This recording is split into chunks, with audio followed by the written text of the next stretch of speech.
received the support you needed? How has it helped?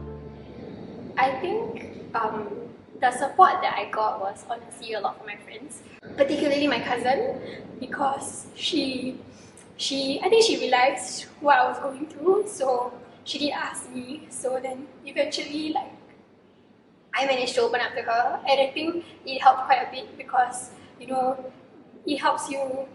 She managed to help me guide me through my emotions and actually piece together what I really wanted to say or what I'm going through. So yeah. I would say yes. I think after educating my parents, my peers about what I went through and what could they have done if I actually suffered a panic attack, they became really more empathetic and more understanding. So they became kinder, and become more patient, I would say. I did receive some support from my friends, right? I think one of the main things they have offered me was actually a book, right? The author's name is Mark Manson, right? And the title is called The Subtle Art of Not Giving Up, right? The whole book actually talks about the emotional aspect of humanity and how can we manage it as a human being, right? And there are a lot of points inside the book that I find very helpful, especially those that allows me to understand how to manage my own emotion as well as how to manage the stigma against mental health in our society. What has your recovery journey been like? Full of ups and downs, I would say. Sometimes I feel okay, sometimes I feel not okay. And I once asked this question to my psychologist. I asked, will I actually fully recover from this condition? And she said, no, you can never recover, you can only learn how to cope. So I guess that was quite a sad moment because I felt like, I can never recover. But then when I look at this in a different perspective, I realized that I've learned a lot when I got this condition. I became more empathetic and I actually got this opportunity to share about the importance of mental health. And I think because I went through this on my own, I felt like, there are many times people do not dare to seek help because they felt like it's very embarrassing and they felt like they can do it alone.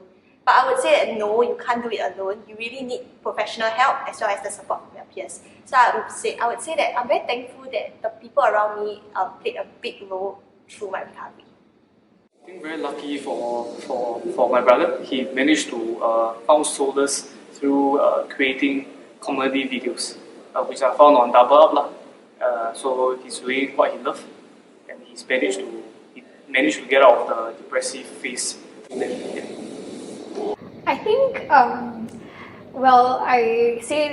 would say that it's very rocky because healing isn't something that's easy. On some days, it's not linear like what people would think. It's really just really ups and downs because some days you'll be like, oh, I'm super good, I'm having a really good time. I don't pause to think about what I went through or what affected me. But a lot of times when you're having a bad day, that piles up and then you start to, in a sense, spiral and go back to square one again. And I just think that, recovery isn't easy but with the support that I've had, things were slightly better What motivates you to keep going? The motivation I've gained was, mostly from the book itself, right? It taught me how to regulate my emotion and how to take my emotional state under control, right? Just kind of understand what is going on. I think beside the book itself, I also kind of went through some studies and research online about what is anxiety, what is depression, and how can we, manage that from there. My very cute nephew, his family members, so my father, mother, myself, and my sister-in-law. Other than I would say that it would be my friends and or my cousin because she really did help me a lot. And with a lot of times my friends or my cousins or even teachers that I knew, they did always say that you're stronger than you think you are. So that in itself motivates me a lot. But I think one thing that motivated me a lot would be my own, weirdly enough, it's my own self.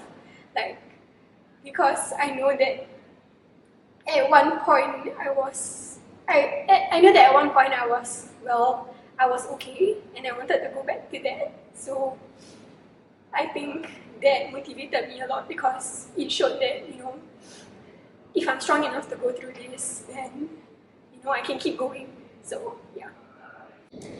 I would say my family, my peers, because they made me realize that I'm not alone through this journey. Although it's very tough, because I'm the only one experiencing it, they are not the one experiencing it, but they gave me all the support that I need. Especially when I suffer a panic attack, all I need is someone to be there for me, and they were there for me. What is the nicest thing someone said or did for you while you were struggling? One of the nicest thing I've heard was, it's okay not to be okay. I think what they did for me was when I suffered a panic attack, and then all they did was just to be beside me, because that was what I told them, that if I suffer a panic attack, just stay beside me and do not have to say anything. I think that was something that really touched my heart.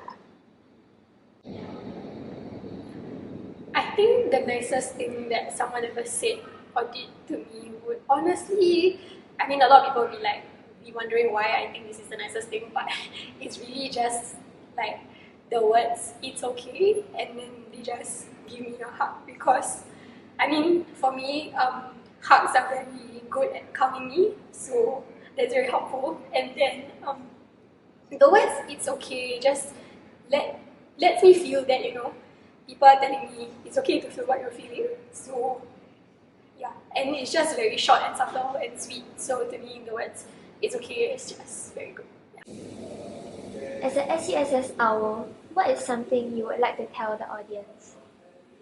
Help is always around. There are many people around you that cares for you.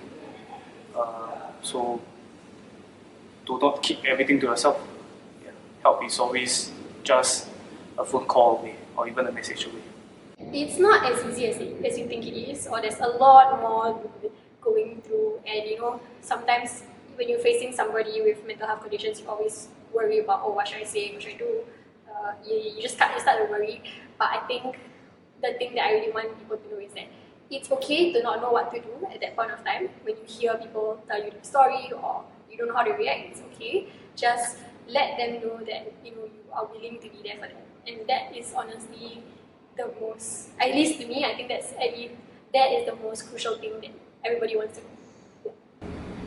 It's okay not to be okay. Oh, I would say that mental health is very important, and more often we will neglect our mental health. As what I've mentioned earlier, I think physical health is something that we always talk about. We always try to work towards a healthier lifestyle, but nobody pay a lot of attention to our mental health. So I would say that focus on our mental health. Do not be embarrassed to seek help if you need to. Don't be afraid to share with your friends, and don't be afraid to get judged, because there's nothing to be afraid of. And yeah, don't be afraid to seek help.